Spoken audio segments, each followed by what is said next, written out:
Hello friends, good morning, नमस्ते। आज हम लोग इंग्लिश लिटरेचर का क्वेश्चन करेंगे जो हमारे बीपीएससी ट्री 4.0 एग्ज़ाम के लिए काफ़ी इंपॉर्टेंट है। और ये और भी जो भी जितने भी टीचिंग एग्ज़ाम होते हैं उनके लिए भी इम्पोर्टेंट है। इवन ये UP TET D triple S भी हर एग्ज़ाम में लिटरेचर से क्वेश्चन आता है, तो ये हर एग्ज़ाम के लिए इम्पोर्टेंट है। तो वीडियो को लाइक करें, शेयर करें और चैनल को सब्सक्राइब करें। और जो भी लोग टीचिंग एग्ज़ाम के लिए प्रिपरेशन कर रहे हैं उनके साथ वीडियो ज़रूर शेयर करें। Thank you. तो हम लोग वीडियो में आगे बढ़ते हैं, अपने क्वेश्चन की तरफ बढ़ते हैं बिना समय को गवाए। ये क्वेश्चन जो भी हम आगे क्वेश्चन आएगा हमारे सामने, वो क्वेश्चन हर टीचिंग एग्ज़ाम के लिए काफ़ी ज़्यादा इम्पोर्टेंट है। तो ऑल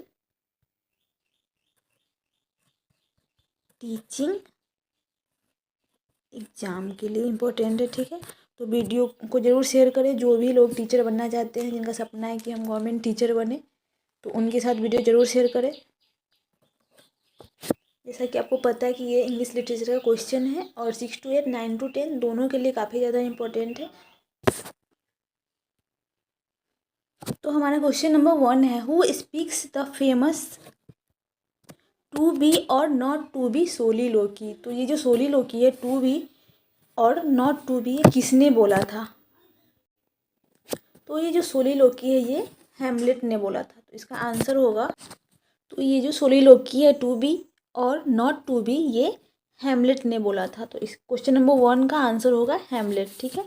आप लोग चाहे तो इसका नोट्स भी बना सकते हैं, क्योंकि ये क्वेश्चन काफ़ी ज़्यादा इंपॉर्टेंट है लिटरेचर के लिए। तो आप इसका बना सकते हैं नोट्स, वीडियो को पॉज करके, और अपने कॉपी में नोट्स बना सकते हैं इसका। हमारा क्वेश्चन नंबर 2 है, to which category that two work of William Shakespeare, Venus and Adonis. ये जो है ना, ये एक है, ठीक है। ये एक वर्क है और ये सेकेंड वर्क है, ठीक है। And the rape of Lucrece belong to, ठीक है। जो मतलब जो ये जो वेनस एंड एडोनिस है और द रेप ऑफ लुक्रेसी है, ये किस चीज़ से बिलोंग करता है? तो ये नैरेटिव पोएम से बिलोंग करता है, ठीक है। हमारा क्वेश्चन नंबर 3 है, which one of the following terms is often called for the England's national poet William Shakespeare. तो विलियम शेक्सपियर जो है, उनका इंग्लैंड का जो नेशनल पोइट किसको कहा जाता है? तो ये है, इसका आंसर होगा बार्ड ऑफ एवन, ठीक है। Option number D. Question number 3 का आंसर होगा ऑप्शन नंबर डी। हमारा क्वेश्चन नंबर 4 है, आपको पता है कि मतलब जो शेक्सपियर ने या विलियम वर्ड्सवर्थ या जो टीएस, जो भी मतलब पोइट या ऑथर जो भी होते हैं, वो एक प्ले लिखते हैं या कोई भी ड्रामा लिखते हैं, उसमें जो कैरेक्टर मतलब कौन सा इंसान कौन सा कैरेक्टर को प्ले किया है, उसमें से भी क्वेश्चन आते हैं। अगर आप लोग क्वेश्चन देखेंगे बीपीएससी 2.0 का, 3.0 का, तो उसमें आपको पता चलेगा कि कैरेक्टर से भी क्वेश्चन आता है, ठीक है। तो हमारा क्वेश्चन नंबर 4 है, Shylock is a character in Shakespeare's, मतलब शेक्सपियर का जो कोई भी प्ले और कोई भी ड्रामा होगा, उसमें मतलब ये जो साइलॉक है, कौन से ड्रामा या पोइम में इसका नाम आया हुआ है, ठीक है। तो इसका आंसर होगा मर्चेंट ऑफ वेनिस, ठीक है। क्वेश्चन नंबर 4 का आंसर होगा merchant of Venice. Merchant of Venice में बहुत सारे कैरेक्टर थे, उनमें से एक साइलक भी था। तो ये साइलक मर्चेंट ऑफ वेनिस का ही है, ठीक है। हमारा क्वेश्चन नंबर 5 है, who is known as the fourth witch among Shakespeare's women character. तो हमारे क्वेश्चन नंबर 5 का आंसर होगा, क्वेश्चन नंबर 5 का आंसर होगा ऑप्शन सी, लेडी मैकबेथ, ठीक है। आगे क्वेश्चन की तरफ बढ़ेंगे हम लोग, और ये रहा हमारा क्वेश्चन नंबर 6। क्वेश्चन नंबर 6 है, the name of Macbeth's wife in Shakespearean play is. जो मैकबेथ के जो वाइफ थे, उनका नाम क्या था शेक्सपियर के प्ले में? तो उनका नाम था लेडी मैकबेथ। बट हमारे यहाँ पे ऑप्शन नहीं है। आपको पता होगा बीपीएससी ट्री का जो एग्ज़ाम होता है, वहाँ हमें 5 ऑप्शन दिया जाता है, none of the above, all of the above, ऐसे करके ऑप्शन दिया जाता है, ठीक है। हमारा यहाँ पे 4 ही ऑप्शन है, क्योंकि पता है कि उसमें से जो आंसर आना है वो, और लिटरेचर का ये भी एक वो होता है, ट्रिक है कि लिटरेचर में कोई भी आंसर होगा तो एक ही आंसर होगा, ठीक है। उसका नन ऑफ द एबव हो सकता है, ये हो सकता है, बट उसमें मोर than one of the above नहीं होगा, क्योंकि कोई भी कैरेक्टर एक ही प्ले में उसको रोल किया जाता है, ठीक है ना। तो जैसे कि आपको पता है, मैकबेथ की वाइफ का नाम था लेडी मैकबेथ, बट इसमें यहाँ पे ऑप्शन में नहीं है, तो इसका आंसर होगा ऑप्शन नंबर डी। तो इसका आंसर होगा ऑप्शन नंबर डी। हम लोग यहाँ पे लिख लेते हैं ताकि अगर आप लोग इससे नोट्स बनाए तो आपको पता हो कि क्या पता अगर हमारे एग्जाम में क्वेश्चन पूछेगा तो उसमें लेडी मैकबेथ का भी नाम हो, उसमें नॉन ऑफ द एबव का ऑप्शन ना हो, तो वो जानना ज़रूरी है। इसलिए हम यहाँ पे लिख देते हैं lady Macbeth,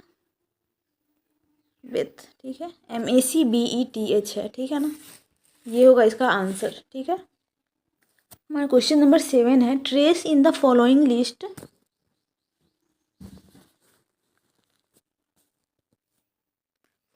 list to play which does not belong to the category to which the rest do. तो अगर आप लोग लिटरेचर पढ़े होंगे तो आपको पता होगा, एक ये होकम HOKM होकम, ये 4 प्ले का नाम है, ठीक है। बट इसमें ये जो 4 है इसमें से 3 ही है, इसमें एक नहीं है, ठीक है। और वो उसमें से कौन सा एक अलग है वो हम जानेंगे। H से हेमलेट हो गया, O से ओथेलो हो गया, K से किंग लियर हो गया, और M से क्या हुआ, M से हुआ मैकबेथ। बट यहाँ पे सारा है, हेमलेट भी है, होकम भी है, हेमलेट भी है, होकम भी है, किंग लियर भी है, बट यहाँ पे मैकबेथ नहीं है। तो इसका आंसर क्या होगा, ये चारों, ये जो तीनों हैं इससे एक कौन सा ऑप्शन अलग है, ये तो इसका आंसर डी होगा। ये टेम्पेस्ट इसमें नहीं आता है, ठीक है।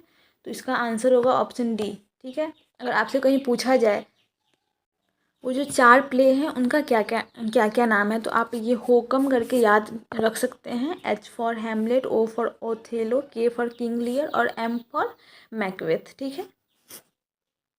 हम क्वेश्चन नंबर 8 की तरफ बढ़ते हैं। आई होप कि आप लोगों को समझ में आ रहा होगा। और यहाँ पे क्वेश्चन आंसर है, लिटरेचर में कुछ ज़्यादा समझ, उसमें स्टोरी रहता है और इंग्लिश का जो भी हिस्ट्री होता है वो होता है। तो आप लोग क्वेश्चन आंसर के थ्रू बस याद रख सकते हैं, ठीक है ना। क्योंकि एग्जाम में पूरा डिटेल में तो डिस्क्राइब करने को आता है नहीं, तो यहाँ पे क्वेश्चन आंसर ही याद रखना ज़्यादा बेहतर है। और हमारा क्वेश्चन नंबर 8 है, how many characters die during the course of the play Hamlet. जो हेमलेट जो प्ले था उसके ड्यूरिंग, उसके दौरान कितने लोग मरे थे, ठीक है ना।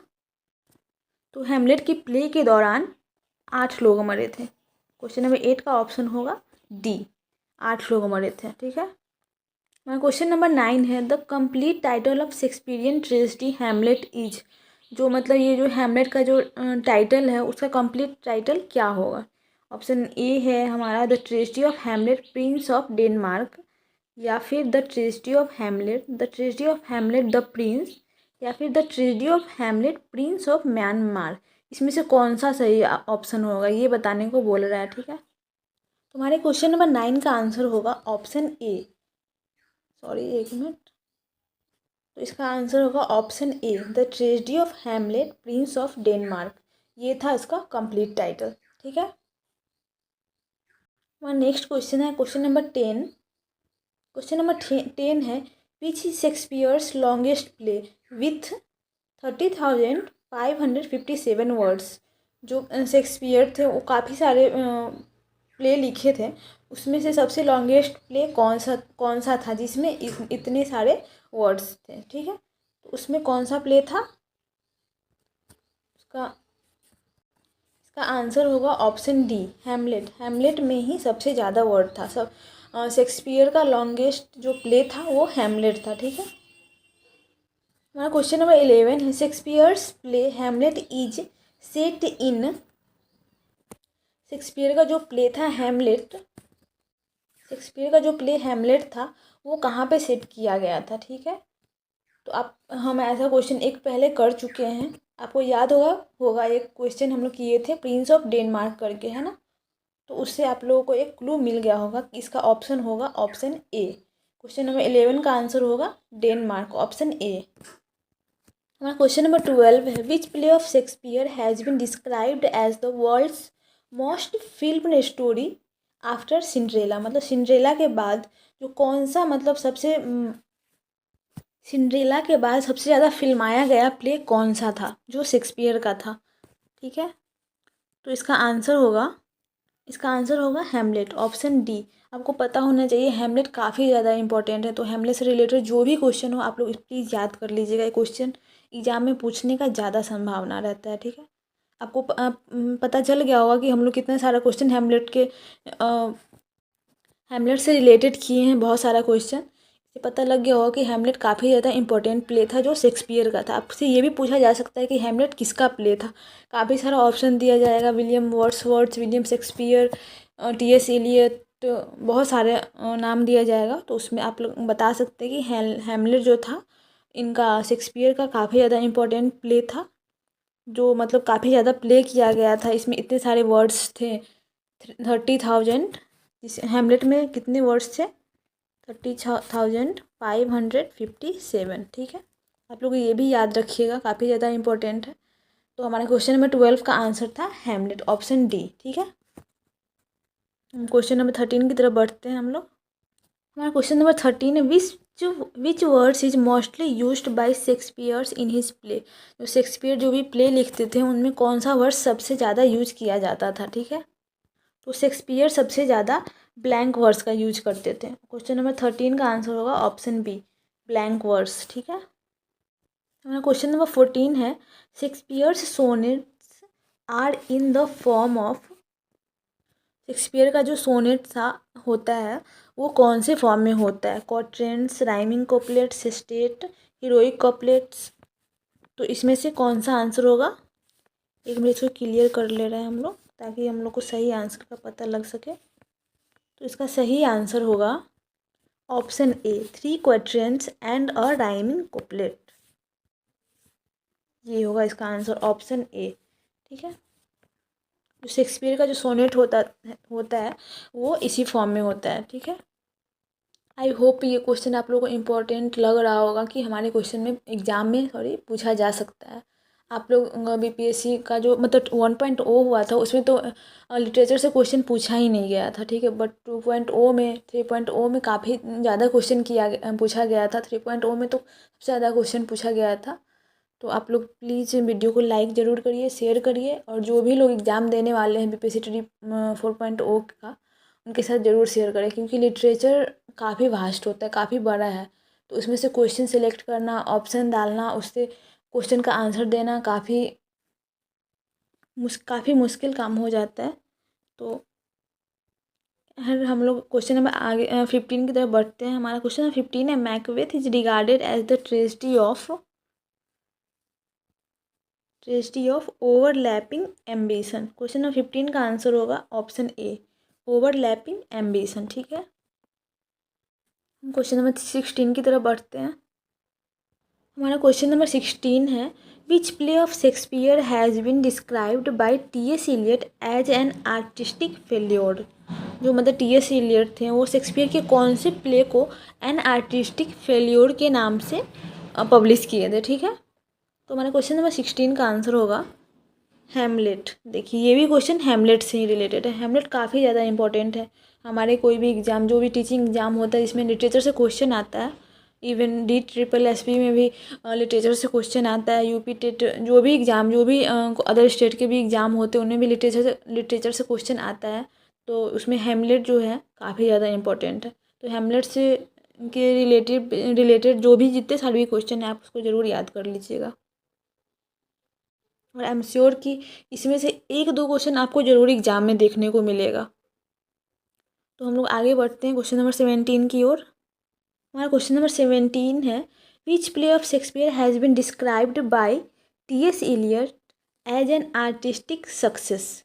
मतलब एक क्वेश्चन, इससे पहले वाला क्वेश्चन था आर्टिस्टिक फेल्योर। इसमें आप कन्फ्यूजन नहीं होइएगा, आर्टिस्टिक फेल्योर और आर्टिस्टिक सक्सेस में काफ़ी ज़्यादा डिफरेंस है। ठीक है, तो वो टी.एस. एलियट ही थे जो शेक्सपियर के एक प्ले को आर्टिस्टिक फेल्योर बता दिए थे और एक प्ले को आर्टिस्टिक सक्सेस बता दिए थे। तो आर्टिस्टिक फेल्योर के बारे में आपको पता लग गया कि आर्टिस्टिक फेल्योर किसको बोले थे? हैमलेट को। ठीक है, बट आर्टिस्टिक सक्सेस किसको बोले थे? मैकबेथ को।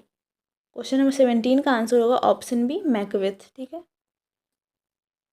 हमारा क्वेश्चन नंबर 18 है। हमारा क्वेश्चन नंबर 18 है, the number of sonnets authorised bye Shakespeare is. जो शेक्सपियर थे कितने सारे सोनेट को ऑथोराइज किए थे? तो ये तो काफ़ी बेसिक क्वेश्चन है, ये बहुत सबको पता होता है। जो भी मतलब जिनके पास लिटरेचर का थोड़ा भी नॉलेज होगा, जो शेक्सपियर के बारे में थोड़ा भी पढ़े होंगे उनको पता होगा कि इसका आंसर क्या होगा, ऑप्शन ए 154। ठीक है, हमारा टोटल क्वेश्चन 25 है। अगर आप लोगों को वीडियो थोड़ा भी हेल्पफुल लगा होगा तो अगर आप लोग कमेंट सेक्शन में बताएंगे कि हाँ और क्वेश्चन चाहिए हम लोग को, तो हम और वीडियो बनाएंगे लिटरेचर के क्वेश्चन पे। ठीक है, तो हम क्वेश्चन नंबर 19 की तरफ बढ़ते हैं। हमारा क्वेश्चन नंबर 19 है, which of the following writers is noted for what kids called negative capability.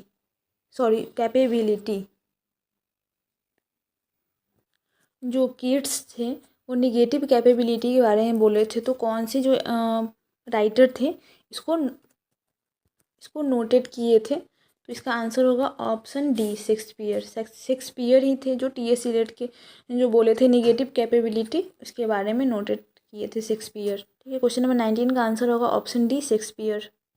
हमारा क्वेश्चन नंबर 20 है, which play of Shakespeare was not included in the first folio 1623 by Heminges and Condell.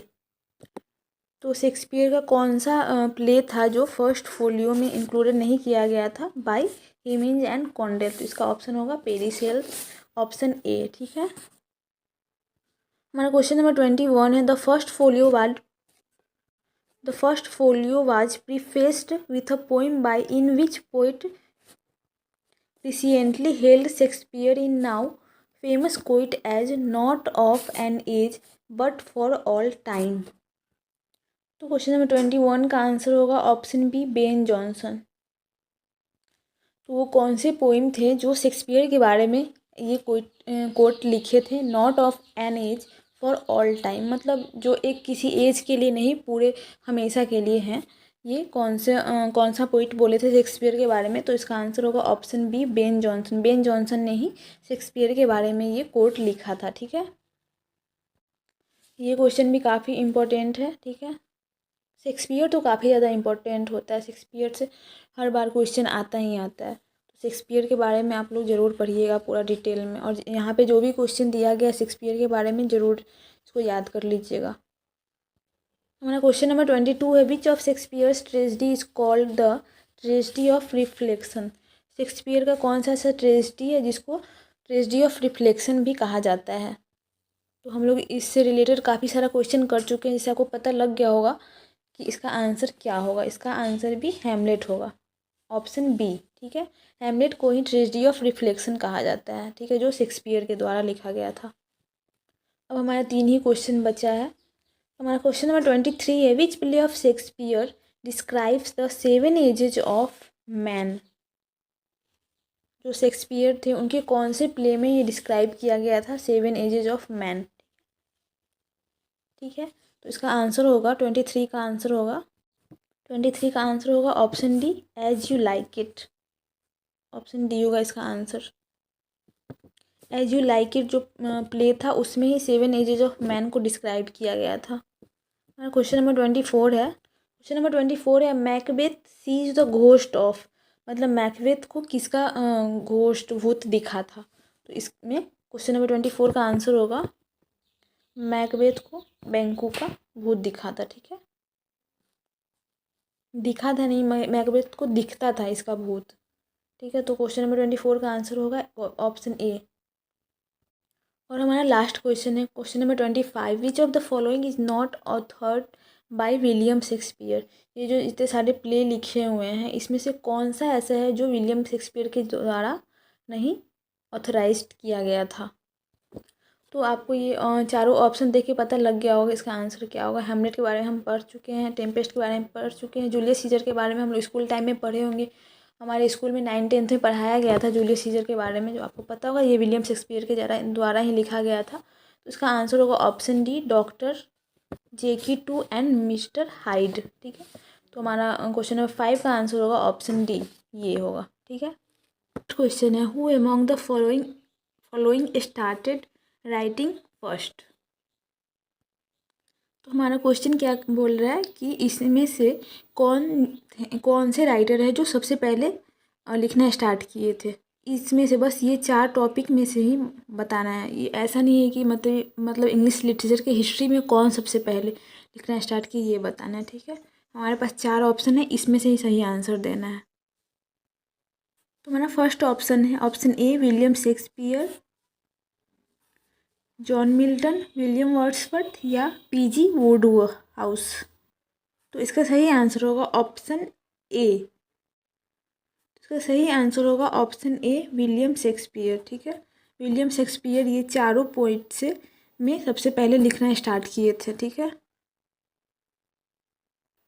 हमारा question number 2 है romantic age is also known as.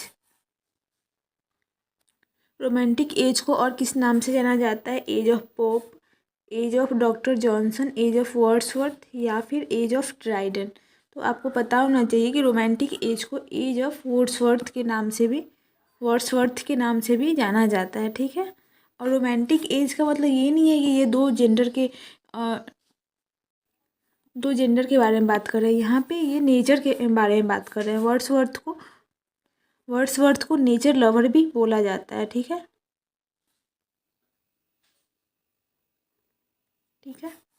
तो Wordsworth को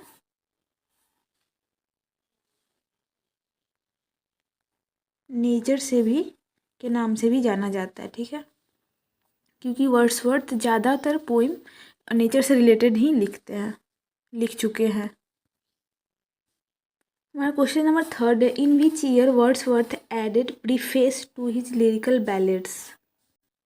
इसका मतलब है lyrical ballads में प्रीफेस को कब ऐड किया था वर्ड्सवर्थ ने। ठीक है, तो इसमें प्रीफेस का ईयर बताना है, ना कि लिरिकल बैलेड्स का। ठीक है, तो इसका सही आंसर होगा ऑप्शन बी 1800 में, 1800 में। ठीक है, तो लिरिकल बैलेड्स को कब लिखा गया था? लिरिकल बैलेड्स को 1798 में लिखा गया था। तो ये भी याद रखेंगे।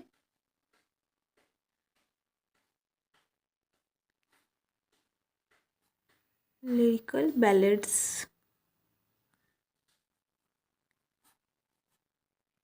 हमारा क्वेश्चन नंबर 4 है आफ्टर हुम Wordsworth was appointed poet laureate of England. मतलब किसके बाद वर्ड्सवर्थ को पोएट लॉरिएट ऑफ इंग्लैंड का दर्जा दिया गया था। ठीक है, तो ये इसका सही आंसर होगा ऑप्शन ए रॉबर्ट साउदी। पहले जो पोएट लॉरिएट ऑफ इंग्लैंड थे वो रॉबर्ट साउदी थे, ये फर्स्ट थे। ठीक है, और वर्ड्सवर्थ सेकेंड थे। ठीक है, और हम अपने क्वेश्चन नंबर 5 की ओर बढ़ेंगे।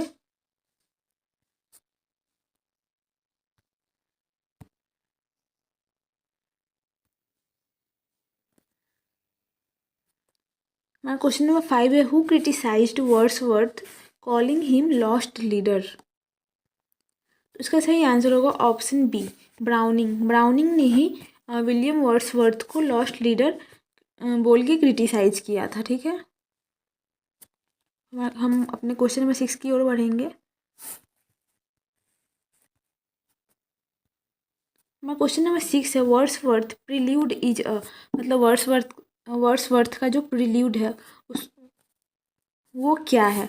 Autobiographical poem, philosophical poem, ballad या एलिजी। तो इसका सही आंसर होगा ऑप्शन ए ऑटोबायोग्राफिकल पोइम।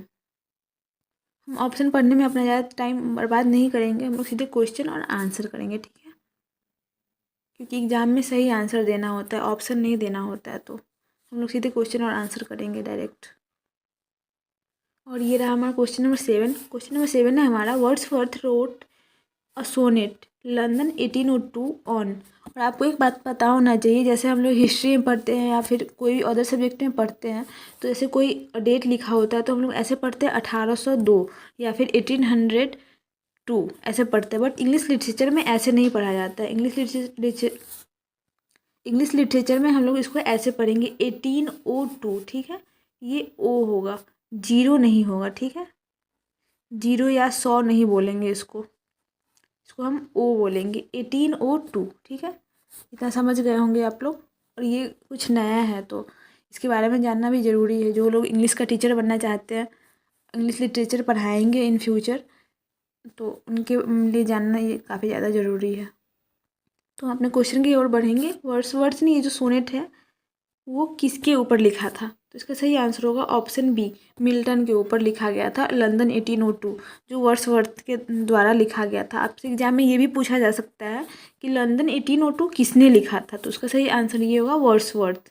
तो हम लोग सही आंसर देंगे वर्ड्सवर्थ। या ये अगर पूछा जाए कि किस पे लिखा गया था, तो इसका सही आंसर होगा मिल्टन। ठीक है, क्वेश्चन नंबर आगे 7-8 की ओर बढ़ेंगे।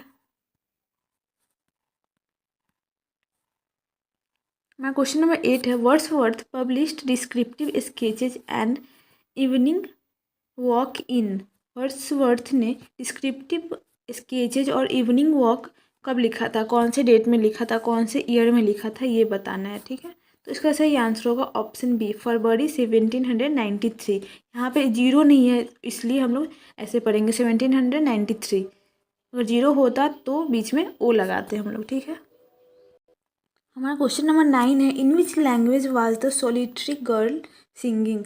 द सोलिटरी गर्ल सिंगिंग कौन से लैंग्वेज में है? ठीक है, तो इसका सही आंसर होगा गायलिक अर्स। ठीक है, और हम आपको ये भी बोलना चाहेंगे कि आप लोग साथ में इसका नोट्स भी बनाते रहें, क्योंकि आपको ना यूट्यूब पे इतना इंपॉर्टेंट क्वेश्चन कहीं नहीं मिलेगा। और बहुत सारे लोग होते हैं जो परचेज क्लास पेड नहीं कर सकते, पेड क्लास परचेज नहीं कर सकते, तो उनके लिए इम्पॉर्टेंट है, तो उन लोगों के साथ ज़रूर शेयर करें इस वीडियो को। Thank you. हम क्वेश्चन नंबर 10 की ओर बढ़ेंगे।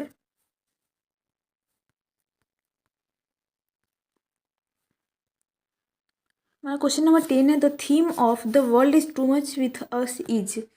जो the world is too much with us है, उसका थीम क्या है? ठीक है, तो इसका सही आंसर क्या होगा? कॉन्डेम्स मेटेरियलिज्म, कॉन्डेम्स गोल्ड, कॉन्डेम्स नेचर, या फिर कॉन्डेम्स फ्रेंड्स। तो आपको पता होना चाहिए, कॉन्डेम्स मतलब होता है निंदा करना, अवहेलना करना किसी चीज़ का। तो इसका सही आंसर क्या होगा? कॉन्डेम्स मेटेरियलिज्म। मतलब मेटेरियलिज्म एक होता है ना, हम लोग ऐसे बोलते हैं मोह माया, मोह माया से दूर रहना चाहिए। तो मेटेरियलिज्म में क्या आता है? पैसा, गाड़ी, बंगला, जो भी मतलब आर्टिफिशियल चीज़ होता है जिससे जो हमारे मन को बांधता है उस चीज़ को, तो उस चीज़ का निंदा किया गया the world is to much with अस में। ठीक है, इसका सही आंसर होगा ऑप्शन ए। क्वेश्चन नंबर 11 की ओर बढ़ेंगे। देखिए यहाँ एक क्वेश्चन है, Wordsworth treated nature as a. हम लोग पहले जान चुके हैं कि वर्ड्सवर्थ को नेचर लवर के नाम से भी जाना जाता है, और उनको रोमांटिक एज के नाम से भी जाना जाता है। मतलब रोमांटिक एज को एज ऑफ वर्ड्सवर्थ के नाम से भी जाना जाता है। ठीक है, और यहाँ पे एक क्वेश्चन नेचर से रिलेटेड भी आ ही गया। तो Wordsworth treated nature as a living personality. ठीक है, लाइफलेस ऑब्जेक्ट नहीं होगा, नॉन लिविंग पर्सनालिटी नहीं होगा, तो इसका सही आंसर होगा ऑप्शन ए, लिविंग पर्सनालिटी। ठीक है, क्वेश्चन नंबर 12 की ओर बढ़ेंगे अब। क्वेश्चन नंबर 12 है, विच out of the following is not a poem by Wordsworth. मतलब यहाँ पे 4 ऑप्शन दिए गए हैं, इसमें से ऐसा कौन सा पोइम है जो वर्ड्सवर्थ के द्वारा नहीं लिखा गया? इसके बारे में लंदन 1802 के बारे में हम पहले जान चुके हैं कि लंदन 1802 वर्ड्सवर्थ के द्वारा ही लिखा गया है। और किस पे लिखा गया था? मिल्टन पे। मिल्टन पे। ये चीज़ अगर आप लोग रिवाइज करते रहिएगा तो आप लोग को भी याद हो जाएगा। ज़्यादा लिटरेचर बड़ा है बट उतना हार्ड नहीं है, वास्ट है बट हार्ड नहीं है। तो अगर इसको एज ए स्टोरी आप पढ़ेंगे ना लिटरेचर को, तो आपको याद हो जाएगा। तो हम लोग इसके आंसर की ओर बढ़ेंगे। इसका आंसर क्या होगा? Strange fits of passion have I known. ये भी वर्ड्सवर्थ के द्वारा ही लिखा गया है। द सॉलिटरी रीपर, ये भी वर्ड्सवर्थ के द्वारा ही लिखा गया। बट लंदन है ऑप्शन डी, ये वर्ड्सवर्थ के द्वारा नहीं लिखा गया है। ठीक है, तो ये किसके द्वारा लिखा गया हम लोग ये भी जान लेंगे, क्योंकि क्या पता एग्जाम में यही क्वेश्चन पूछ दे कि लंदन किसके द्वारा लिखा गया है। तो इसका सही आंसर भी हम लोग जान लेते हैं। एक मिनट, इसको क्लियर कर दे रहे हैं पहले।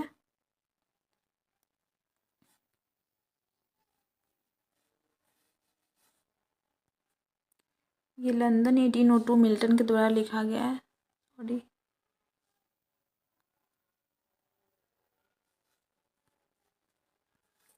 यहाँ पे लिख लेते हैं।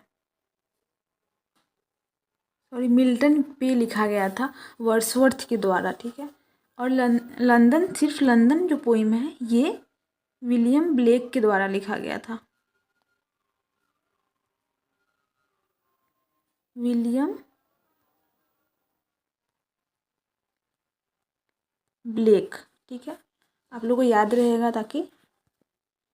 तो यहाँ पे हम लोग एक क्वेश्चन से 3 क्वेश्चन के बारे में जान लिए कि इसमें से कौन सा पोइम है जो वर्ड्सवर्थ के द्वारा नहीं लिखा गया है। तो लंदन, ठीक है, लंदन 1802 किसके द्वारा लिखा गया? मिल्टन, सॉरी, वर्ड्सवर्थ के द्वारा किसके ऊपर लिखा गया? तो मिल्टन के ऊपर।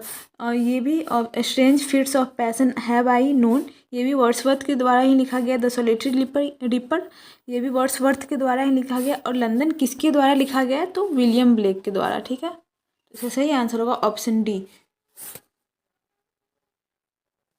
तो हम अपने क्वेश्चन नंबर 13 की ओर बढ़ेंगे।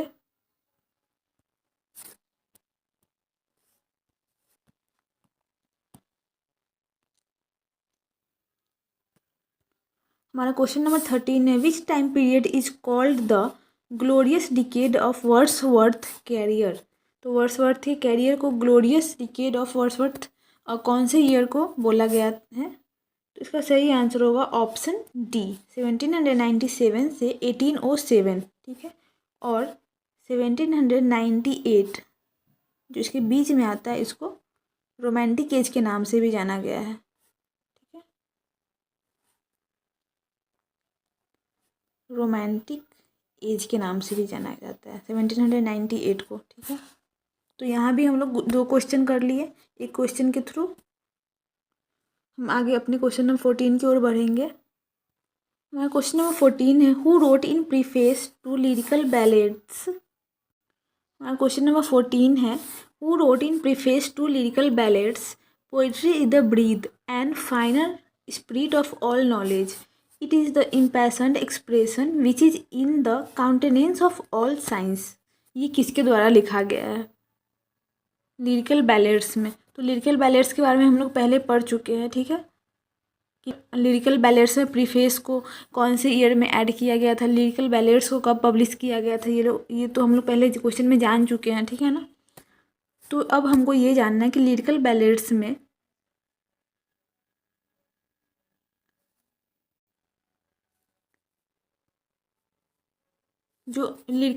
जो प्रीफेस है उसमें ये लाइन किसके द्वारा लिखा गया है? तो आपको पता है कि ये विलियम वर्ड्सवर्थ का ही है प्रीफेस, और लिरिकल बैलेड्स के अंदर प्रीफेस है। तो इसका सही आंसर भी होगा ऑप्शन डी, विलियम वर्ड्सवर्थ, ठीक है। क्वेश्चन नंबर 15 है, the quote there neither is nor can be an essential difference between the language of prose and metrical composition is found in, मतलब ये जो कोट है ये किस में पाया गया है? द बॉर्डर्स में, द एक्सकर्शन 1814 में, लाओडामिया 1815, 1845, या फिर the preface to the Lyrical Ballads 1800। तो इसका सही आंसर होगा option D, the preface to the Lyrical Ballads, ठीक है। इस लिरिकल बैलेड्स के अंदर ही ये कोट है, ठीक है। आप लोग इसको याद रखेंगे, इस कोट को याद रखेंगे, एग्जाम में ये क्वेश्चन पूछा जा सकता है, क्योंकि ऐसे क्वेश्चन एग्जाम में आते हैं बीपीएससी ट्री में, ठीक है। हमारा क्वेश्चन नंबर 15 है, why does Wordsworth consider rustic people suitable for the subject of poetry. यहाँ पे रस्टिक पीपल को एज जो नेचर में ज़्यादा रहते हैं ना, उस तरीके से उस तरह से बोला गया है कि रस्टिक पीपल मतलब जो ज़्यादा ऐसे होता है ना, हम लोग इजी लैंग्वेज में जानेंगे तो लाइक आदिवासी जो होते हैं वो लोग ज़्यादा नेचर से कनेक्ट रहते हैं ना, इसलिए वर्ड्सवर्थ ने उनको सब्जेक्ट ऑफ पोइट्री बोला है। क्योंकि आपको पता होना चाहिए कि वर्ड्सवर्थ ज़्यादातर जो पोइम था ना वो नेचर से रिलेटेड ही लिखते थे, ठीक है। और वर्ड्सवर्थ अपना ज़्यादा टाइम ना नेचर में ही अपना व्यतीत करते थे, और जो भी मतलब अपने लाइफ में एक्सपीरियंस करते नेचर में रह के उसी पे ज़्यादातर पोइम लिखते थे। तो इसका सही आंसर क्या होगा? ऑप्शन ए है, because they are close to nature, because they are free from vanity and artificiality materialism, दोनों एक तरह से सेम बोल सकते हैं। तो इसका सही आंसर क्या होगा? ऑप्शन बी, क्योंकि दोनों सही है, दोनों नेचर के नेचर के पक्ष में है, ठीक है ना। तो सही आंसर होगा ऑप्शन बी। ये भी हुआ क्योंकि वो नेचर से क्लोज थे और आर्टिफिशियलिटी मटेरियलिज्म से वो दूर थे, इसलिए वर्ड्सवर्थ ने रस्टिक पीपल को सब्जेक्ट ऑफ पोइट्री बोला था, ठीक है। क्वेश्चन नंबर 17 की तरफ बढ़ेंगे। हमारा क्वेश्चन नंबर 17 है Wordsworth the lyrical ballad was published in. हम ये क्वेश्चन पहले पढ़ चुके हैं, मतलब इससे रिलेटेड क्वेश्चन पढ़ चुके हैं, तो आप लोगों को पता होगा कि इसका सही आंसर क्या होगा। इसका सही आंसर होगा ऑप्शन डी 1798, ठीक है। अपने क्वेश्चन नंबर 18 की ओर बढ़ेंगे अब।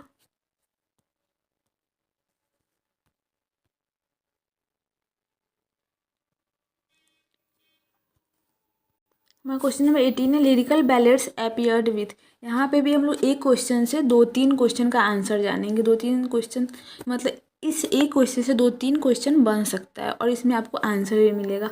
लिरिकल बैलेड्स में आपको पता होना चाहिए कि कॉलरिज और वर्ड्सवर्थ थे ना, एक कोलैब बोलते हैं ना, कि दो लोग मिल के या दो लोग 3 लोग मिल के कोई भी काम करते हैं, उसको कोलैबोरेटिव वर्क बोला जाता है। तो वर्ड्सवर्थ और जो कॉलरिज थे वो एक लिरिकल बैलेड्स लिखे थे जिसमें बहुत सारे पोइम थे। तो उसमें से मतलब लिरिकल बैलेड्स में किसने कितना पोइम लिखा था, ठीक है। हमारा ऑप्शन ए है 6 poem by Coleridge and 15 by Wordsworth. Option B है 10 poems by Coleridge and 10 by Wordsworth.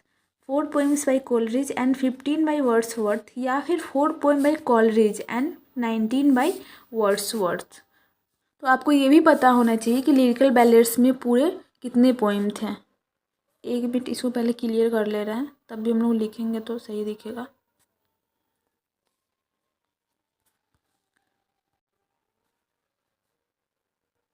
तो आपको पता होना चाहिए कि लिरिकल बैलेड्स में टोटल 23 पोइम थे, ठीक है।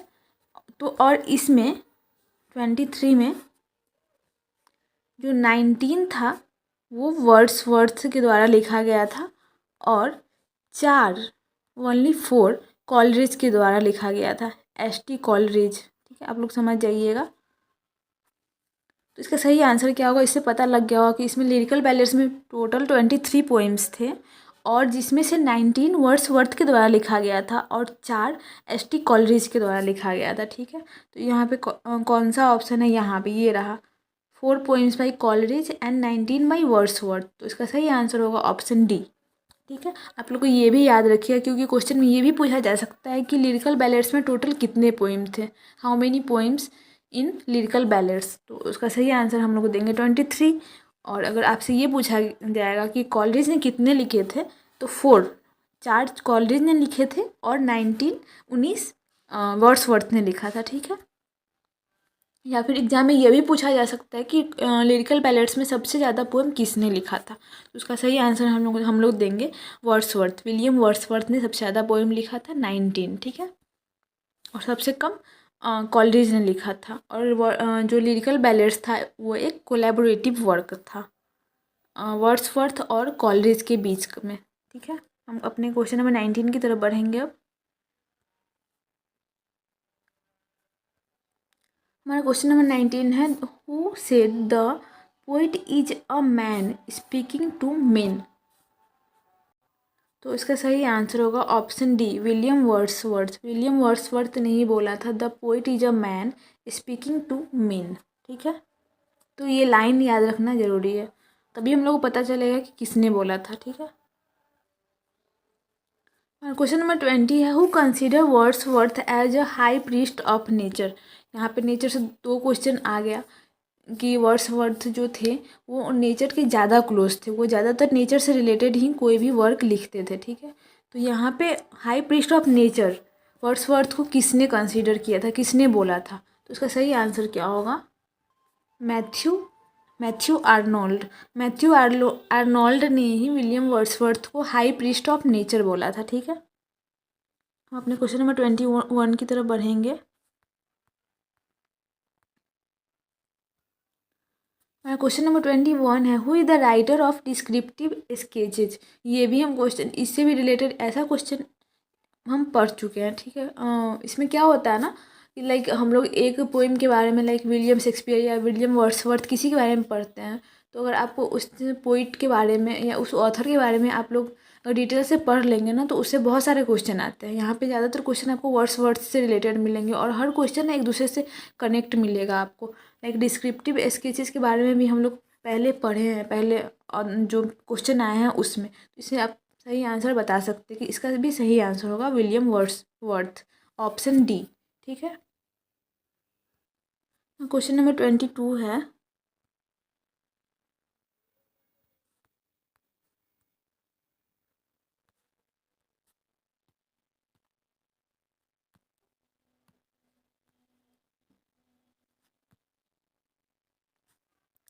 क्वेश्चन नंबर 22 है, who has written Ruth, Ruth को किसने लिखा था? तो इसका भी सही आंसर होगा विलियम वर्ड्सवर्थ, वर्ड्सवर्थ के द्वारा ही लिखा गया है ये भी। आप लोग को ज़्यादा क्वेश्चन ना यहाँ पे वर्ड्सवर्थ से ही रिलेटेड लिखा पता दिखा होगा यहाँ पे, क्योंकि ना वर्ड्सवर्थ और विलियम शेक्सपियर ना बहुत सारे वर्क लिखे हैं। ठीक है, तो उससे ही ज़्यादा क्वेश्चन बनता है एग्जाम में, तो इसलिए यहाँ पे भी ज़्यादा क्वेश्चन विलियम वर्ड्सवर्थ से ही है। इससे पहले वाले जो हम क्लास किए थे उसमें आपको ज़्यादातर क्वेश्चन विलियम शेक्सपियर से मिला होगा और इसमें ज़्यादातर क्वेश्चन विलियम वर्ड्सवर्थ से। ठीक है, तो अगर आप लोग वो वीडियो नहीं देखे होंगे इससे पहले वाला, तो वो भी वीडियो जाके देख सकते हो, उसमें भी काफ़ी इंपॉर्टेंट क्वेश्चन है इंग्लिश लिटरेचर से। ठीक है, और ये रहा हमारा क्वेश्चन नंबर 23।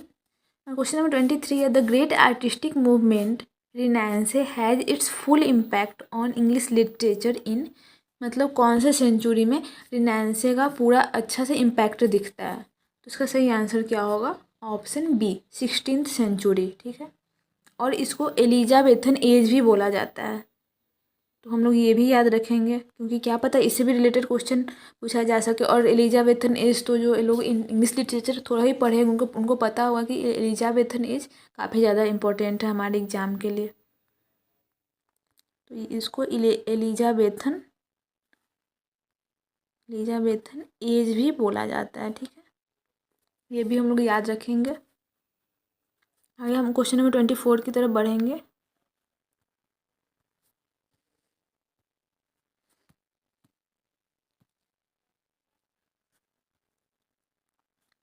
अब बस 2 ही क्वेश्चन बचे हैं। इससे पहले भी जो क्लास किए थे हम लोग उसमें भी 25 क्वेश्चन था, इसमें भी 25 क्वेश्चन है। और अगर आप लोग को ये क्लास बेनिफिशियल लग रहा होगा, थोड़ा भी इम्पोर्टेंट क्वेश्चन लग रहा होगा, तो आप लोग प्लीज़ कमेंट सेक्शन में बताइएगा, हम और भी वीडियो बनाएंगे इंग्लिश लिटरेचर के क्वेश्चन से रिलेटेड। ठीक है, क्वेश्चन नंबर 24 की ओर बढ़ते हैं। क्वेश्चन नंबर 24 है, which movement is the greatest movement in the history of Mankind? तो इससे पहले हम लोग पढ़े कि रिनायंसे जो मूवमेंट है, एज है, उसका काफ़ी ज़्यादा इम्पैक्ट पड़ा है हमारे इंग्लिश लिटरेचर में। ठीक है, तो इसका भी सही आंसर होगा ऑप्शन बी, रिनायंसे। ठीक है, रिनायंसे मूवमेंट। हमारा क्वेश्चन नंबर 25 है। क्वेश्चन नंबर 25 है, which movement made people conscious of their own power? इसका आंसर आप लोग दे सकते हैं, जितना क्वेश्चन हम लोग पहले पढ़े हैं उससे ही कनेक्टेड है ये भी क्वेश्चन, तो इसका भी सही आंसर होगा ऑप्शन ए, रिनायंसे मूवमेंट। ठीक है, जो मतलब लोगों को ना अपने पावर, मतलब होता है ना कि खुद अपने स्वयं का अनुभूति कराना, ऐसा बोला जाता है ना, इसी रिनायंसे मूवमेंट में ही लोग अपने बारे में, अपने पावर के बारे में ज़्यादा जाने थे कि हाँ हम किस चीज़ के लिए कैपेबल हैं और किस चीज़ के लिए नहीं, तो इस मूवमेंट में यही बताया गया है। ठीक है, तो हमारा ये था question number 20, literature important question for class 6 to 8 और 9 to 10। ठीक है, हम अपने क्वेश्चन की तरफ बढ़ते हैं। तो ये हमारा फर्स्ट क्वेश्चन, आपको पता होगा कि बीपीएससी ट्री का जो एग्ज़ाम होता है उसमें 5 ऑप्शन होते हैं हमारे एग्ज़ाम में, तो इसलिए भी हम यहाँ पे क्वेश्चन में 5 ऑप्शन लिए हैं। ठीक है, उसमें मोर than one of the above का भी ऑप्शन होता है और नन ऑफ द एबव का भी ऑप्शन होता है। ठीक है, अपना क्वेश्चन सॉल्व करते हैं। हमारा फर्स्ट क्वेश्चन है, in reformation movement one can find, मतलब रिफॉर्मेशन मूवमेंट में इनमें से कौन सा पाया जाता था? तो हमारा ऑप्शन ए है the decline of feudalism, the rise of nationalism, the rise of common law. तो आपको पता होना चाहिए रिफॉर्मेशन मूवमेंट में ये तीनों और फेडरलिज्म का डिक्लाइन हुआ था और नेशनलिज्म और कॉमन लॉ का राइज हुआ था। ठीक है, तो यानी इसका आंसर होगा more than one of the above. Option D होगा इसका सही आंसर। ठीक है, ऑप्शन डी। अपने क्वेश्चन नंबर सेकेंड की तरफ बढ़ेंगे।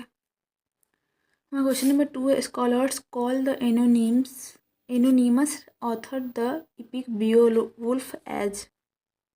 तो इसका सही आंसर क्या होगा? इसका सही आंसर होगा बियोवुल्फ, बट हमारे ऑप्शन में नहीं दिया गया तो इसलिए इसका सही आंसर होगा ऑप्शन ई। ऑप्शन ई होगा इसका सही आंसर और इसका राइट आंसर होगा बियोवुल्फ। बियोवुल्फ, ठीक है, क्योंकि एग्जाम में क्या पता उसमें जो क्वेश्चन का जो ऑप्शन हो उसमें दिया हो, तो इसलिए इसका आंसर जानना भी ज़रूरी है। तो इसका सही आंसर होगा बियोवुल्फ। ठीक है, क्वेश्चन नंबर थर्ड है। क्वेश्चन नंबर थर्ड है, who stood up against the false doctrines at the Catholic church. इसका सही आंसर क्या होगा? पेट्रार्क, इशेरो, मार्टिन लूथर या more than one of the above, none of the above. तो इसका सही आंसर होगा ऑप्शन सी, मार्टिन लूथर। ठीक है, अपने क्वेश्चन नंबर 4 की तरफ बढ़ेंगे।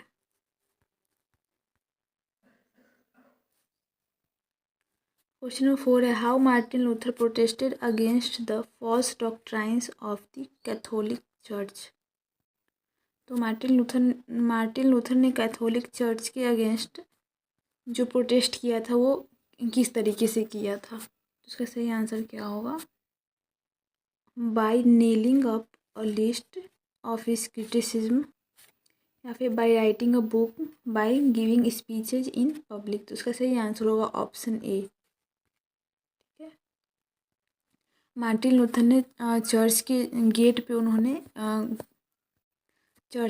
उन्होंने एक पोस्टर में लगा के चिपका दिया था जो भी जिस चीज़ को उनको क्रिटिसाइज करना था उसके बारे में। ठीक है, तो इसका सही आंसर होगा option A, by nailing up a list of his criticism. ठीक है, एग्जाम में ये पूछा जा सकता है कि मतलब उन्होंने जो लिस्ट प्रिपेयर किया था, बनाया था, वो कहाँ पे चिपकाया गया था, कहाँ पे लगाया गया था, तो हम उसमें आंसर देंगे चर्च के गेट पे। ठीक है,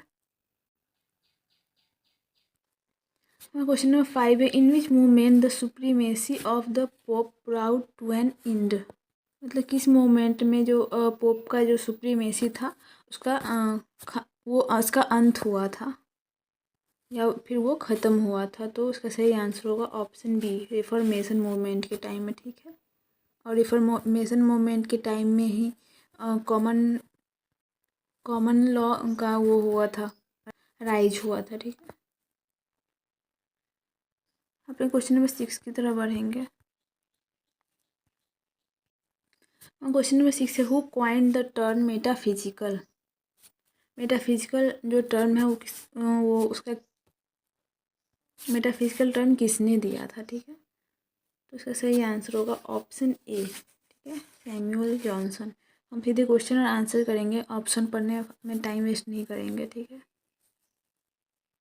हमारा क्वेश्चन नंबर 7 है, for whom Samuel Johnson used the term metaphysical. मतलब सैमुअल जॉनसन ने मेटाफिजिकल टर्म किसके लिए यूज किया था, ये बताना है। तो सैमुअल जॉनसन ने group of poets, 17th century group of poets के लिए ये मेटाफिजिकल टर्म को यूज किया था। तो इसका सही आंसर कौन सा होगा? Option B. ऑप्शन बी होगा इसका सही answer. A group of poets of 17th century में एक ग्रुप ऑफ पोइट्स के लिए मेटाफिजिकल टर्म को यूज किया गया था सैमुअल जॉनसन के द्वारा। ठीक है, क्वेश्चन नंबर 8 है, who was the most prominent poet of metaphysical poetry. तो इसका सही आंसर होगा जॉन डन, ऑप्शन सी। ठीक है, ऑप्शन सी होगा इसका सही आंसर, जॉन डन। कोई most prominent poet of metaphysical poetry कहा जाता है। ठीक है, क्वेश्चन नंबर 9 है, व्हाट इज न्यू क्लासिकल। तो न्यू क्लासिकल क्या है? न्यू क्लासिकल और रिवाइवल ऑफ क्लासिकल एज को ही न्यू क्लासिकल कहा जाता है, ठीक है। मतलब न्यू जो क्लासिकल एज था ना उसको दोबारा किया गया था, ठीक है।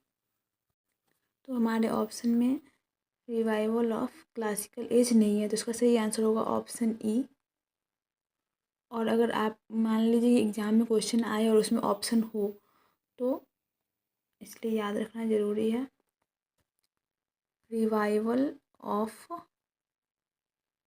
रिवाइवल ऑफ क्लासिकल एज यहाँ पे लिख लेते हैं, क्लासिकल एज, ठीक है। रिवाइवल ऑफ क्लासिकल एज को ही न्यू क्लासिकल कहा जाता है, ठीक है।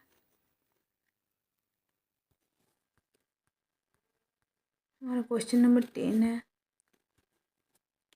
After the fall of classicism English poets shows inclination to romanticism, यानी ऑप्शन बी होगा इसका सही आंसर, ठीक है।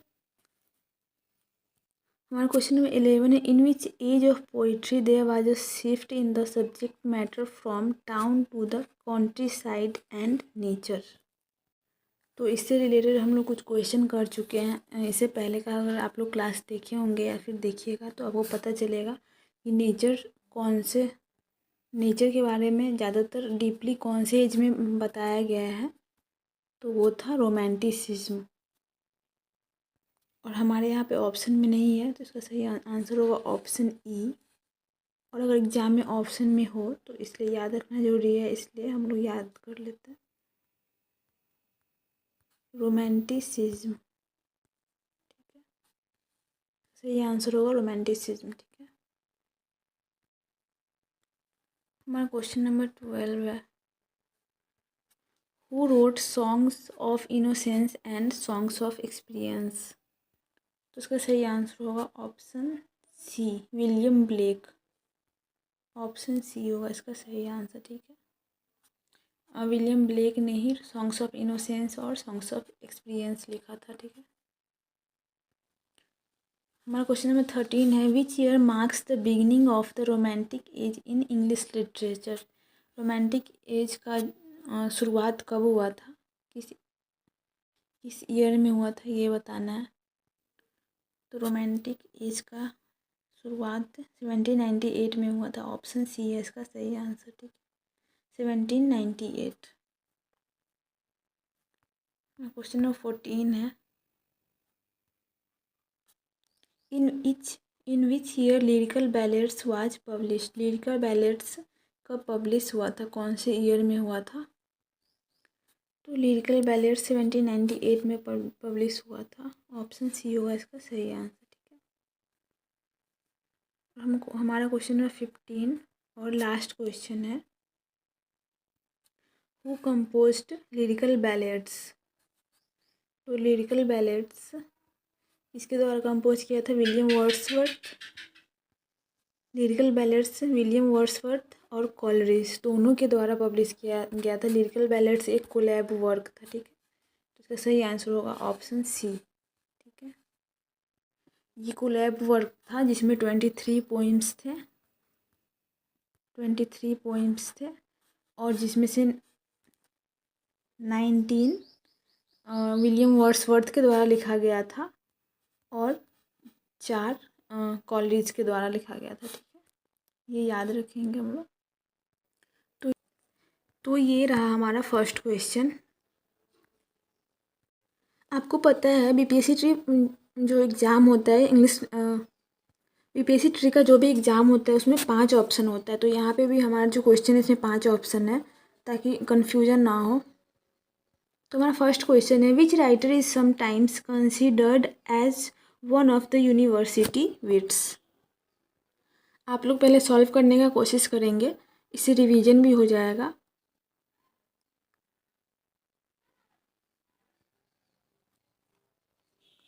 तो इसका सही आंसर होगा ऑप्शन सी, ठीक है, थॉमस किड, ठीक है। और अगर आप लोगों को क्वेश्चन का पीडीएफ चाहिए तो डिस्क्रिप्शन में मेरे टेलीग्राम का लिंक होगा, आप लोग उस चैनल को ज्वाइन कर सकते हैं, आपको वहाँ पे क्वेश्चन का पीडीएफ मिल जाएगा, ठीक है। और हम आगे से कोशिश करेंगे कि हर वीक में लिटरेचर का 2 वीडियो लेके आए हैं, क्योंकि एग्ज़ाम काफ़ी पास आ गया है और आपको पता होगा कि मई में नोटिफिकेशन आ जाएगा एग्ज़ाम का। तो हम लोग कोशिश करेंगे कि वीक में 2 इंग्लिश लिटरेचर का क्लास कर ले, ठीक है। तो आपको पता चल गया कि इसका सही आंसर थॉमस गाइड होगा। हम लोग बढ़ते हैं नेक्स्ट क्वेश्चन की तरफ। हमारा सेकेंड क्वेश्चन है, in which century renaissance took birth in England. वैसे तो यहाँ पे 3 ऑप्शन दिया है, middle 13th century, middle 14th century, middle 15th century. तो ऑप्शन के हिसाब से हमारा आंसर सी होगा, बट कहीं कहीं एग्जाम में लेट 15th सेंचुरी भी लिखा होता है या फिर अर्ली 16th सेंचुरी, तो वो भी ऑप्शन हो जाएगा। अगर सब ऑप्शन में होगा तो हम more than one of the above का आंसर देंगे, ठीक है। बट यहाँ पे middle 15th century, middle 15th century, late 15th century लगभग सेम हुआ, तो इसका सही आंसर ऑप्शन सी होगा, ठीक है। और अगर आप लोग को एग्ज़ाम में लेट 15th सेंचुरी होगा या फिर अर्ली 16th सेंचुरी होगा, तो आप लोग वो ऑप्शन को ही टिक करेंगे, ठीक है। हम लोग बढ़ते हैं थर्ड क्वेश्चन की तरफ। ये रहा हमारा third question, what does renaissance mean. और आपको पता होना चाहिए कि ये जो क्वेश्चन है रिनेंसे का मतलब क्या होता है। ये क्वेश्चन एक बार DSSB में PGT में क्वेश्चन आ चुका है और काफ़ी इजी क्वेश्चन है। तो ये क्वेश्चन आप लोग याद रखिएगा कि क्या पता BPSC 3 जो 4.0 एग्ज़ाम होने वाला है उसमें पूछते। और ये 6 to 8, 9 to 10 दोनों के लिए इम्पोर्टेंट है। तो इसका सही आंसर होगा ऑप्शन बी, रीबर्थ, ठीक है। रिनेंसे मीन्स रीबर्थ, ऑप्शन बी इसका होगा सही आंसर, ठीक है। हम लोग अपना फोर्थ क्वेश्चन की तरफ बढ़ेंगे। हमारा फोर्थ क्वेश्चन है, ओल्ड इंग्लिश और Anglo Saxon is the earliest recorded from the spoken in England and southern and eastern Scotland in the middle age. तो इसका सही आंसर क्या होगा। इसका सही आंसर होगा ऑप्शन बी, इंग्लिश लैंग्वेज, ठीक है। आप लोगों को क्वेश्चन इंपॉर्टेंट लग रहा हो तो प्लीज़ नोट्स बनाते रहिएगा, क्योंकि ये क्वेश्चन एक्चुअल में काफ़ी ज़्यादा इंपॉर्टेंट है। हम लोग आज 20 क्वेश्चन करेंगे, फिर नेक्स्ट क्लास में 15 और 20 क्वेश्चन फिर से करेंगे, ठीक है। ये रहा हमारा fifth question, in which country renaissance took birth. मतलब रिनेंसे का जन्म कौन से देश में हुआ था। तो इसका सही आंसर क्या होगा। इसका सही आंसर होगा इटली, ऑप्शन सी होगा इसका सही आंसर, ठीक है। हम लोग अपने क्वेश्चन नंबर 6 की तरफ बढ़ेंगे। ये रहा हमारा क्वेश्चन नंबर 6। हमारा क्वेश्चन नंबर 6 है, old English was brought to Great Britain by settlers in the mid 5th century. इसका सही आंसर क्या होगा। अगर आप लोग को इसका आंसर जानने से पहले अगर आपको इसका आंसर पता होगा तो कमेंट सेक्शन में ज़रूर आंसर करिएगा, ठीक है। इससे आप लोग का भी रिवीजन हो जाएगा। तो इसका सही आंसर होगा ऑप्शन ए, एंग्लो सैक्सन, ठीक है। हम अपने क्वेश्चन नंबर 7 की ओर बढ़ेंगे।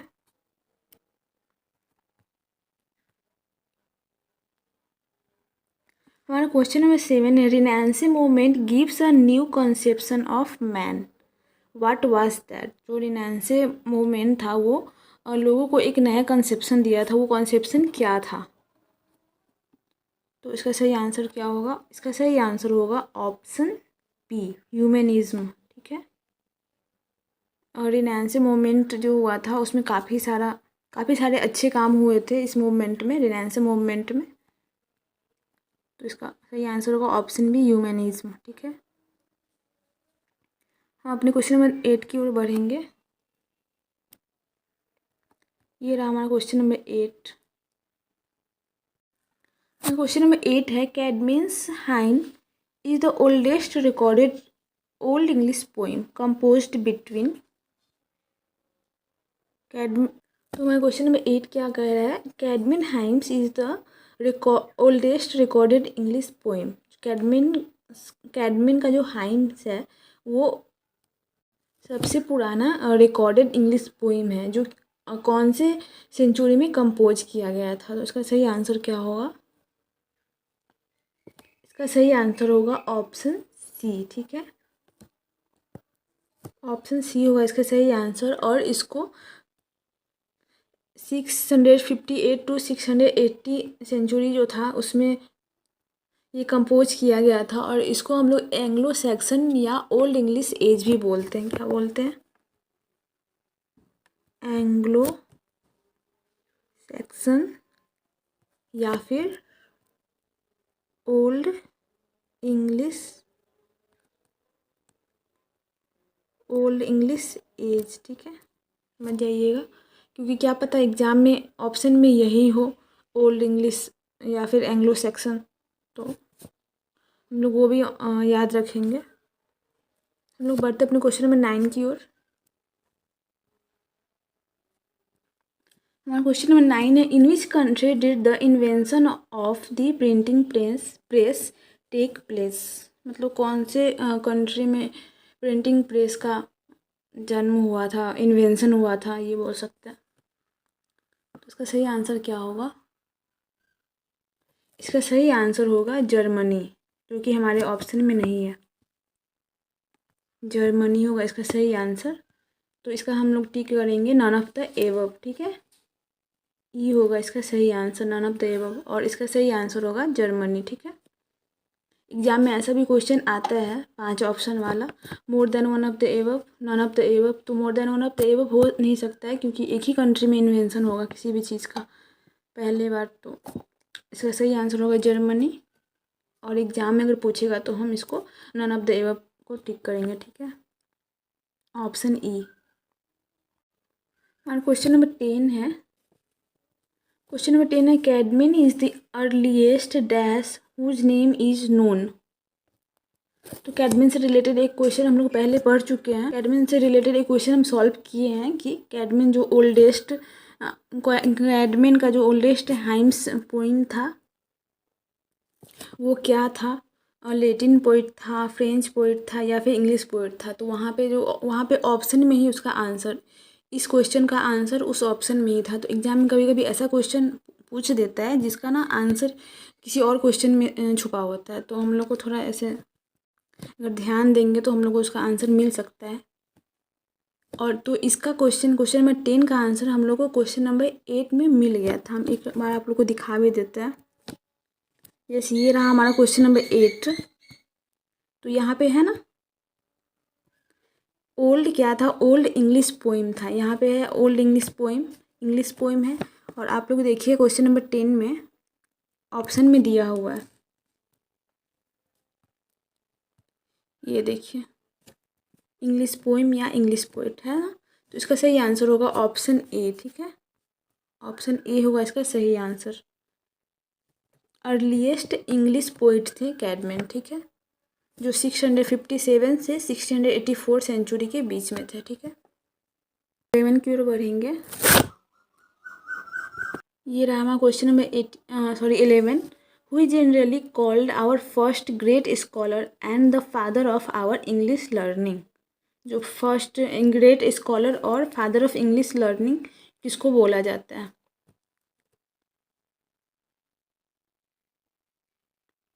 तो इसका सही आंसर क्या होगा? इसका सही आंसर होगा ऑप्शन ए। ऑप्शन ए होगा दी वेनरेबल बीट। ठीक है, हम ऑप्शन नहीं पढ़ रहे हैं क्योंकि ऑप्शन पढ़ने में टाइम ज़्यादा वेस्ट होता है। तो सही सीधे क्वेश्चन और आंसर ही कर रहे हैं। ऑप्शन हम दे दिए क्योंकि हमारे एग्जाम में 5 ऑप्शन होता है, तो वो भी रहना जरूरी है, क्योंकि किसी किसी का answer non of the above भी होता है। तो ये कॉन्फिडेंस बना रहेगा हमारे एग्जाम के लिए। हम अपने क्वेश्चन में 12 की ओर बढ़ेंगे। ये रहा हमारा question number 12। The earliest and the greatest epic और heroic poem the history of English literature. Earliest and the greatest epic और हीरोइक ऑफ इंग्लिश लिटरेचर किसको माना गया है, किसको बोला गया है? तो इसका सही आंसर क्या होगा? इसका सही आंसर होगा नन ऑफ द एबव, क्योंकि ऑप्शन में सही आंसर दिया ही नहीं हुआ है। और इसका सही आंसर होगा बियोवुल्फ, ठीक है, बियोवुल्फ, ठीक है। आई होप आप लोग समझ गए होंगे, बियोवुल्फ होगा इसका सही आंसर, ठीक है। क्योंकि एग्जाम में ऐसा क्वेश्चन होता है जिसका सही answer none of the above होता है, तो ऐसा क्वेश्चन इसलिए हम ऐड किए हुए हैं इसमें। क्वेश्चन नंबर 13 की ओर बढ़ेंगे। हमारा क्वेश्चन नंबर 13 है, who establish the printing press in England. मतलब इंग्लैंड में प्रिंटिंग प्रेस किसने एस्टेब्लिश किया था।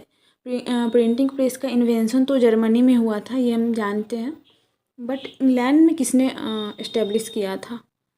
तो इसका आंसर देंगे, तो इसका सही आंसर क्या होगा। इसका सही आंसर होगा ऑप्शन ए, विलियम कैक्सटन, ठीक है। अगर एग्जाम में ये पूछ दे कि प्रिंटिंग प्रेस का इन्वेंशन कौन से कंट्री में हुआ था, तो उसका आंसर हम लोग देंगे जर्मनी। बट इंग्लैंड में प्रिंटिंग प्रेस को इस्टेब्लिश किसने किया था, तो उसका आंसर देंगे हम विलियम कैक्सटन, ठीक है। अपने क्वेश्चन नंबर 14 की तरफ बढ़ेंगे।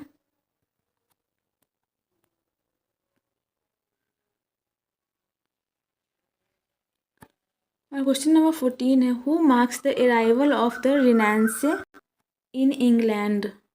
तो रिनेंसे का जो बर्थ हुआ था वो आपको पता है इटली में हुआ था। तो रिनेंसे का जो बर्थ हुआ था वो इटली में हुआ था, बट ये किसने मार्क किया था कि रिनेंसे का जो अराइवल हुआ वो इंग्लैंड में हो चुका है। तो इसका सही आंसर होगा ऑप्शन सी, चौसर। चौसर ने ये मार्क किया था कि इंग्लैंड में रिनेंसे का आगमन हो चुका है, ठीक है। Arrival of the renaissance in England, Chaucer थे उसके। क्वेश्चन नंबर 15 की तरफ बढ़ेंगे। क्वेश्चन नंबर 15 है, which movement marks as reform the society and religion. इसका सही आंसर क्या होगा, कौन से मूवमेंट में समाज और धर्म को रिफॉर्म किया गया था। इसका सही आंसर क्या होगा, इसका सही आंसर होगा ऑप्शन बी, रिफॉर्मेशन मूवमेंट, ठीक है। रिफॉर्मेशन मूवमेंट में ही सोसाइटी और रिलीजन पे ज़्यादा फोकस किया गया था, ठीक है। फिर क्वेश्चन नंबर 16 की तरफ बढ़ेंगे।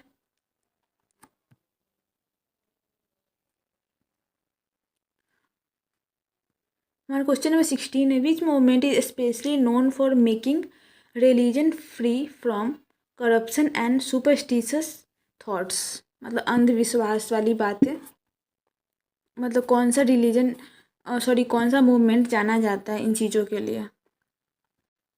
तो इसके बारे में भी हम लोग पहले अभी जस्ट क्वेश्चन नंबर 15 में पढ़े हैं कि कौन से मूवमेंट में रिलीजन और सोसाइटी पे ज़्यादा फोकस किया गया है। तो वो कौन सा मूवमेंट है, रिफॉर्मेशन। तो इसका भी आंसर होगा रिफॉर्मेशन, ऑप्शन बी होगा इसका सही आंसर, ठीक है।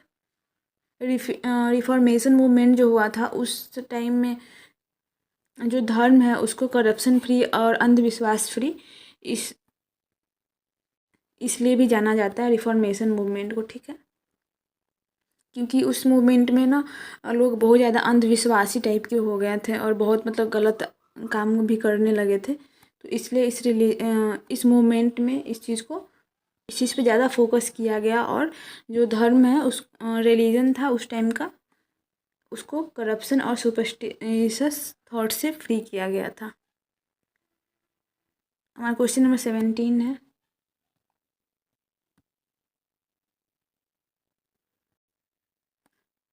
Who has the authority in the England church before the 16th century. मतलब 16th सेंचुरी से पहले इंग्लैंड के जो चर्च थे उसके पास वो किसके पास उसका अथॉरिटी था, ठीक है।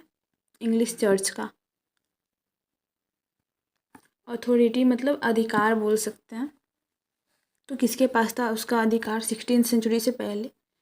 तो इसका सही आंसर होगा नन ऑफ द एबव, क्योंकि इसमें सही आंसर नहीं दिया हुआ और इसका सही आंसर होगा पोप, अलेक्जेंडर पोप। ठीक है, पोप भी याद रखेंगे तो चलेगा। अलेक्जेंडर पोप थे इसके अथॉरिटी 16th सेंचुरी से पहले इंग्लिश चर्च के। ठीक है, हमारा क्वेश्चन नंबर 18 है।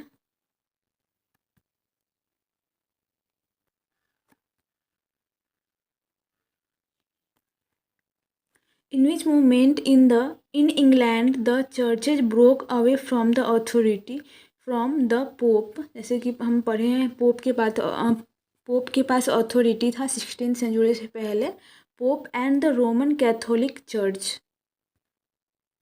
तो कौन से मूवमेंट में जो अथॉरिटी वाला सिस्टम होता था चर्च का, उसको तोड़ा गया, उससे फ्री किया गया, यही पूछ रहा है हमारा क्वेश्चन।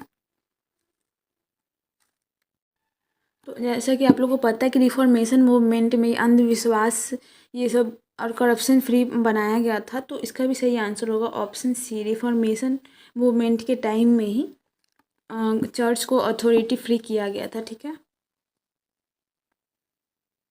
कि मतलब रिफॉर्मेशन मूवमेंट में ऐसा हुआ था क्योंकि बहुत सारे लोग ना धर्म से लेके बहुत अंधविश्वास फैला रहे थे कि ऐसा होता है वैसा होता है, इसलिए फ्री किया गया कि जिसको जो भी धर्म में विश्वास रखना है वो रखे, उसमें कोई पाबंदी नहीं लगाया जाएगा, इसलिए अथॉरिटी फ्री कर दिया गया था चर्च को। ठीक है, हमारा क्वेश्चन नंबर 19 है।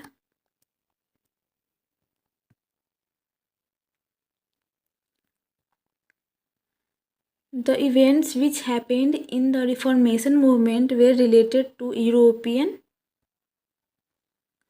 कि मतलब कौन से, मतलब रिफॉर्मेशन मूवमेंट जो हुआ था उससे रिलेटेड कौन से एज थे, ये भी हमारा क्वेश्चन पूछ रहा है। तो इसका सही आंसर क्या होगा, ऑप्शन ए, कैथोलिक रिफॉर्मेशन। ठीक है, कि रिफॉर्मेशन मूवमेंट से रिलेटेड कुछ ऐसा होता था कैथोलिक रिफॉर्मेशन में, जो रिफॉर्मेशन मूवमेंट में भी होता था। ठीक है,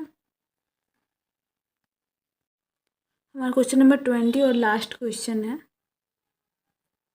which movement is also known as a religious and political movement in England? तो इसका आंसर वही होगा, रिफॉर्मेशन मूवमेंट। रिफॉर्मेशन मूवमेंट में ही करप्शन फ्री रिलीजन को मतलब फ्री कर दिया गया था कि मतलब जिसको जो भी रिलीजन में बिलीव रखना है वो रखे, इसमें कोई वो पाबंदी नहीं है, कोई रिस्ट्रिक्शन नहीं है, और मतलब अथॉरिटी फ्री भी रिफॉर्मेशन मूवमेंट के टाइम में ही किया गया था। तो ये रिफॉर्मेशन मूवमेंट में हुआ था, इसका सही आंसर होगा ऑप्शन सी। आई होप आप लोग को ये वीडियो काफ़ी ज़्यादा इन्फॉर्मेटिव लगा होगा, तो प्लीज़ वीडियो को लाइक करें, शेयर करें और चैनल को सब्सक्राइब करें इंग्लिश लिटरेचर से जुड़े कुछ और इम्पोर्टेंट क्वेश्चन के लिए। और हम आगे से ट्राई करेंगे कि एक वीक में कम से कम 2 इंग्लिश लिटरेचर का हम वीडियो अपलोड। अब हम लोग को एग्ज़ाम के लिए ज़्यादा फोकस्ड होना पड़ेगा, तब तक के लिए वीडियो को शेयर करें। जो लोग भी इंग्लिश लिटरेचर के लिए प्रिपरेशन कर रहे हैं 9 to 10 या 6 to 8, ये सब के लिए इंपॉर्टेंट है, क्योंकि 6 to 8 में भी अब क्वेश्चन आने लगा है इंग्लिश लिटरेचर से, और 9 to 10 में तो आता ही था। तो इसलिए वीडियो को ज़रूर शेयर करें, चैनल को सब्सक्राइब करें। तब तक के लिए थैंक यू।